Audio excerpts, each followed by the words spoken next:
1 जुलाई 2018 दिल्ली के बुरारी इलाके में रहने वाली भाटिया फैमिली के घर में उन सभी के 11 मेंबर्स की डेड बॉडीज़ मिलती हैं।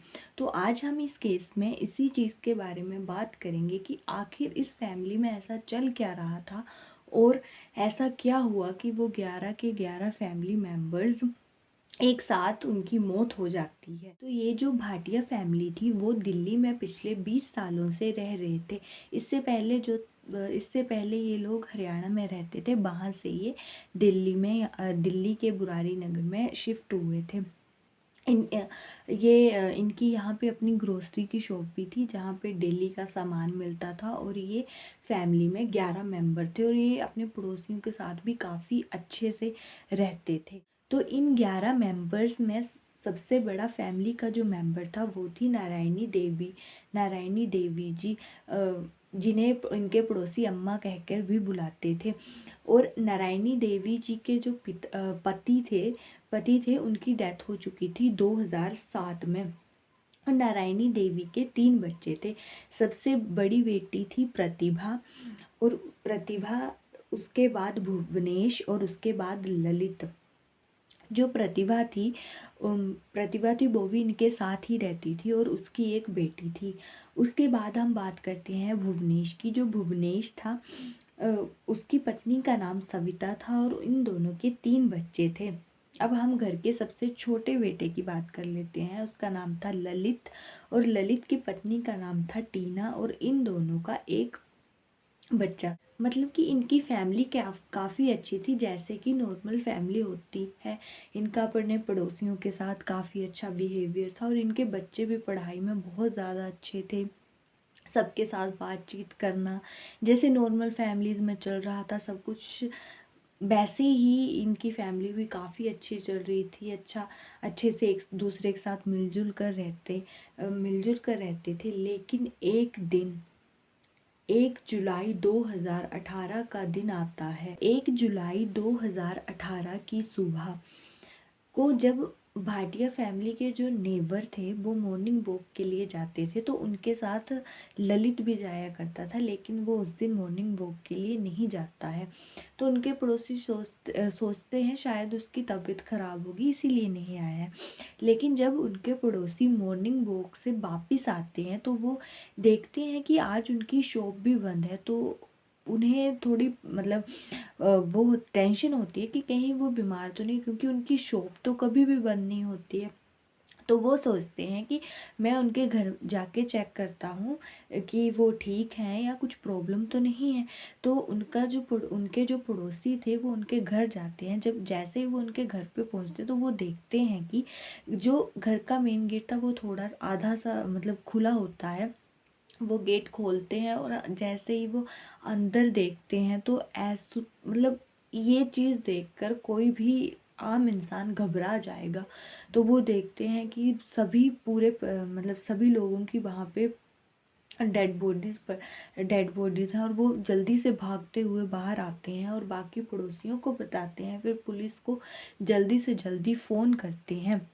उसकी थोड़ी देर बाद जब पुलिस वहाँ पर पहुँचती है तो पुलिस वाले और थोड़े पड़ोसी जब घर के अंदर जाते हैं, जैसे ही पुलिस वाले घर के अंदर देखते हैं तो पुलिस वालों का कहना था कि हम परेशान हो जाते हैं ये देखकर कि इतने सारे लोग एक साथ, 2 आदमी, 6 औरतें और 2 बच्चों की लाशें वहाँ पर एक साथ फंदों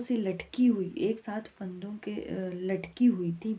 और ये देखकर हम मतलब कोई भी इंसान ये देखकर एकदम से डर जाएगा कि ऐसा भी क्या हो गया कि इन लोगों ने एक साइड सुसाइड या किसी की जो भी साजिश थी, एक साथ ये लोग मर गए। तभी पड़ोसी कहते हैं कि अम्मा कहाँ है। अब पुलिस वाले जो होते हैं वो सोचते हैं कि ये अम्मा मतलब कौन है, क्या पता उन्होंने ये सब किया हो। तो उनके जो पड़ोसी पुलिस वालों को बताते हैं कि जो नारायणी देवी हैं अम्मा इन सब की मतलब बड़ी, वो यहाँ नहीं है। तो फिर वो छानबीन शुरू करते हैं पुलिस वाले। तो जो नारायणी देवी थी उनकी डेड बॉडी जो है वो दूसरे कमरे में मिलती है और घर में ऊपर छत पर बंधा हुआ कुत्ता भी मिलता है और उसे बहुत तेज़ बुखार था। और पुलिस को ये सब कुछ देखकर मतलब सबसे अजीब बात ये लग रही थी कि उन सभी की आंखों पर पट्टी बंधी हुई थी, उन सभी के जो हाथ थे, उन सभी लोगों के जो हाथ थे वो पीछे बंधे हुए थे रस्सी से, और उन सभी के कानों में रुई डली हुई थी ताकि इन सभी को एक दूसरे के चिल्लाने की आवाज़ ना सुनाई दे। और उसके बाद पुलिस जब छानबीन शुरू करती है तो वो देखते हैं कि घर में कोई चोरी का निशान भी नहीं है, कोई सामान बिखरा भी नहीं पड़ा है, मतलब सभी सामान अपनी जगह पे सेट था। सब कुछ ऐसा बिल्कुल नहीं लग रहा था कि कोई यहाँ पे चोर आया हो या किसी और ने इन लोगों को मारने की कोशिश की हो। फिर उसके बाद इन सभी की डेड बॉडीज़ को पोस्टमार्टम के लिए भेज दिया जाता है। उसके बाद जो पुलिस वाले हैं वो इनके रिश्तेदारों से बात मतलब पूछताछ करते हैं, नेबर्स से पूछताछ करते हैं, तो सभी से यही पता चलता है कि ये काफ़ी अच्छे थे और कुछ ऐसा नहीं चल रहा था इनकी फैमिली में, या किसी के साथ कोई दुश्मनी नहीं थी इनकी, सबके साथ ये काफ़ी अच्छे से रहते थे। और थोड़े ही दिन पहले इस फैमिली में एक फंक्शन हुआ था, पूरी फैमिली काफ़ी खुश थी। तो पुलिस वाले बहुत हैरान थे कि मतलब सुसाइड भी किया है तो क्यों किया है, और कोई मारेगा तो क्यों मारेगा किसी। फिर जब पोस्टमार्टम की रिपोर्ट आ जाती है तो उसमें भी यही पता चलता है कि उनकी बॉडीज़ पे कोई भी स्ट्रगल के निशान नहीं है। तो अब पुलिस वाले सोचते हैं कि एक साथ इतनी पूरी फैमिली मेम्बर एक साथ सुसाइड क्यों करेंगे, ऐसा क्या चल रहा था इस घर में। उसके बाद फिर से पुलिस वाले जो होते हैं फिर से इनके घर की छानबीन करते हैं। जब पुलिस वाले दोबारा इस घर की छानबीन कर रहे थे तो उन्हें बहुत अजीब सी चीज़ मिलती है। इस घर में उन्हें 11 डायरीज़ मिलती हैं, और ये डायरीज़ कोई ऐसी वैसी नहीं थी। जब पुलिस वाले इन डायरीज़ को अच्छे से देखते हैं तो उन्हें पता चलता है कि ये जो 11 डायरीज़ थी वो 11 सालों से मेंटेन की जा रही थी। और इन डायरीज़ में बहुत कुछ लिखा हुआ था, जैसे कि कैसे हाथ बांधने हैं, पैर बांधने हैं, और जिस तरह से उनकी लाशें वहाँ पे लटकी भी हुई थी तो किस तरह से किस दिशा को हमने मतलब ये फंदा लगाना है, या वो सब कुछ उन डायरीज़ में लिखा हुआ था। तो उन डायरीज़ से अब ये लग रहा था कि इन लोगों ने अपनी जो भी ये सुसाइड का प्लान था ये खुद ही बनाया था, और ये अब से नहीं हफ्ते भर से इसकी प्रैक्टिस कर रहे थे कि हम ऐसे करेंगे, ऐसे मतलब जो भी करेंगे ये जो भी रिचुअल कर रहे थे तो इनको लग रहा था कि हम ये एक रिचुअल कर रहे हैं, इससे हमारी मौत नहीं होगी, हम बच जाएंगे। तो ये पूरा उन डायरीज़ में लिखा था। और इन डायरी इनमें से एक डायरी से ही इनको पता चलता है, ललित जो था घर का छोटा बेटा, उसका रोल सामने आता है। जो ये ललित था उसके द्वारा ये डायरी मेंटेन की जा रही थी। और इन डायरीज़ में जो राइटिंग थी वो थी अ, प्रियंका जो मतलब प्रतिभा की बेटी थी उसकी, और जो सुभाष था उसकी बड़ी बेटी, इन दोनों की राइटिंग थी उस डायरी में। और ये दोनों वही लिखती थी जो ललित इनको बताता था लिखने के लिए, क्योंकि जो ललित था वो बोल नहीं सकता था कुछ सालों के लिए। बीच में उसके साथ कुछ एक्सीडेंट हुआ था जिस कारण से वो बोल नहीं सकता था। अब ये ललित का मेन रोल है इस पूरे केस में। अब पुलिस वाले ललित के पास्ट के बारे में पता करते हैं तो इन्हें पता चलता है कि जब ललित कॉलेज की पढ़ाई कर रहा था तो इसका जो है वो एक्सीडेंट हो जाता है। अब एक्सीडेंट हो जाता है तो ये बहुत दिनों के लिए हॉस्पिटल में रहता है। फिर ये उसके बाद ये काफ़ी बीमार रहता है, मतलब बहुत ज़्यादा बीमार हो जाता है, तो जिस कारण से ये है अपने कॉलेज से ड्रॉप आउट कर लेता है कि बहुत ज़्यादा बीमार रह रहा था तो ये अपने कॉलेज से ड्रॉप आउट कर लेता है। फिर थोड़े सालों तक ये ठीक रहता है, अच्छा मतलब कहीं भी जॉब कर रहा था, जो भी काम कर रहा था वो चलता रहता है। लेकिन फिर से 2004 में ललित का एक्सीडेंट हो जाता है, और इस बार जो ललित का एक्सीडेंट होता है उसमें इसकी आवाज़ चली जाती है। तो आवाज़ चली जाती है तो ये बोल नहीं सकता था अब, तो ये सब कुछ डायरी में लिख के ही बताता था कुछ भी। लेकिन इनकी फैमिली को सबसे बड़ा शौक तब लगता है जब 2007 में इनके पिता की डेथ हो जाती है।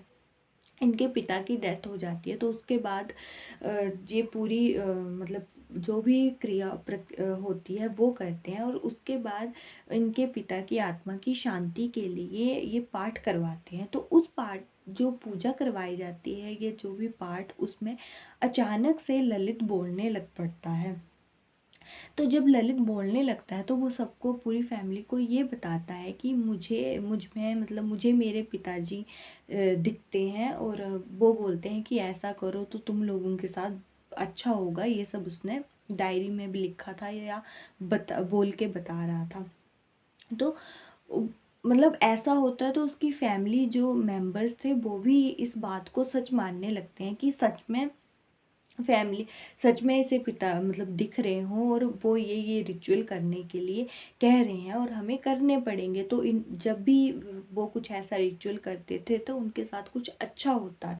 और अब पूरी फैमिली जो है वो ललित की बातों को इतना ज़्यादा मानने लगी थी कि अब ललित का कहना था कि ये एक फाइनल रिचुअल है जिसके लिए हमें मतलब ऐसे फांसी लगानी है, लेकिन हमारी जान नहीं जाएगी। ये एक रिचुअल है।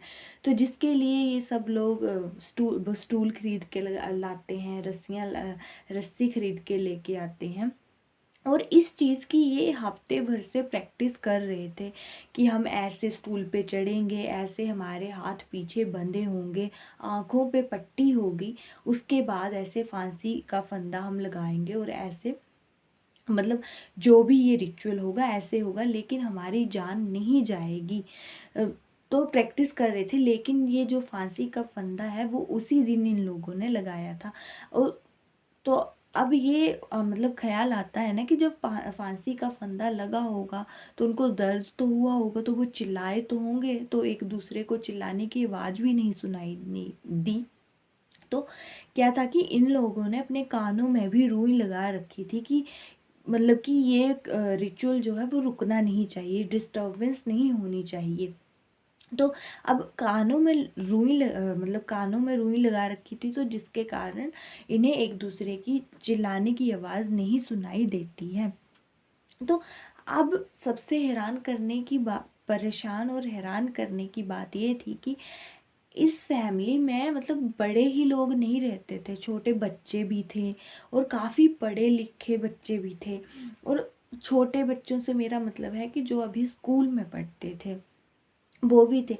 तो उन्होंने भी ये बात किसी से नहीं की थी बाहर, मतलब बच्चे वैसे देखा जाए तो बात कर ही देते हैं, तो इन्होंने भी किसी को बाहर ये सब नहीं बताया है कि हम नहीं बताया था अपने किसी दोस्त को भी नहीं कि हम इस चीज़ की प्रैक्टिस कर रहे हैं या हमारे घर में ये हो रहा है।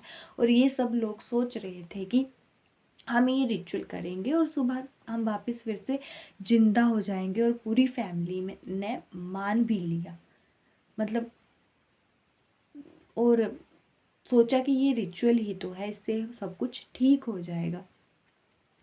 लेकिन ललित की इस हेल्थ कंडीशन और पास्ट से पता चलता है कि उसे डिल्यूजनल डिसऑर्डर था, जिसके कारण कि उसे ऐसा लगता था कि उसे ये दिख रहा है, हमें ऐसा करना चाहिए, और उसका मतलब वो उसे डॉक्टर को नहीं दिखाया, जिसके कारण से उसके परिवार वाले भी उसकी बातों को मानना शुरू कर देते हैं और वो सारे रिचुअल करना शुरू कर देते हैं जो उनको मतलब जो ललित पूरे परिवार को बता रहा था, जिस कारण से भाटिया फैमिली के 11 मेंबर्स की डेथ हो जाती है।